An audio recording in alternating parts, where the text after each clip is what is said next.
جی وعلیکم السلام ورحمۃ اللہ وبرکاتہ۔ محترم بھائی نے عدت کے متعلق سوال کیا ہے کہ ایک عورت ہے جس کا خامد 2-3 دن پہلے فوت ہو گیا، اس کی عدت کے حوالے سے محترم بھائی قرآن پاک کے اندر اللہ تعالیٰ نے سورۃ البقرہ آیت نمبر 234 پارہ نمبر 2 میں یہ بات بیان فرمائی ہے کہ والذین یتوفون منکم ویذرون ازواجا یتربصن بانفسہن اربعۃ اشہر واشرا فإذا بلغن أجلهن فلا جناح عليكم فيما فعلن في أنفسهن بالمعروف والله بما تعملون خبير۔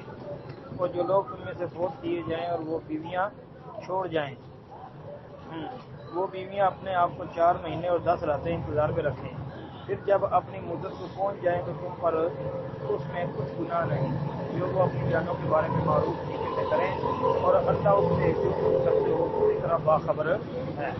تو یہ آیت کریمہ بھائی اس مسئلے میں صریح نص ہے کہ جس عورت کا خامد فوت ہو جائے وہ عورت جو ہے وہ 4 مہینے 10 دن جو ہے وہ عدت گزارے گی۔ یہ صریح نص ہے۔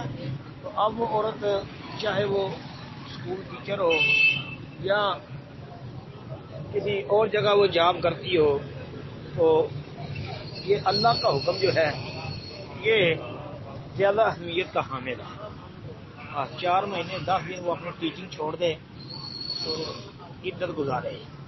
اور صحیح بخاری وغیرہ کی حدیث بھی ہے کہ جس میں نبی صلی اللہ علیہ وسلم نے یہ بات بیان فرمائی ہے کہ جس عورت کا خامد فوت ہو جائے وہ 4 مہینے 10 دن عدت گزارے گی۔ صحیح بخاری وغیرہ کی حدیث میں سے یہ ٹکڑا جو ذکر کیا ہے اس میں بھی موجود ہے۔ السلام علیکم ورحمۃ اللہ وبرکاتہ۔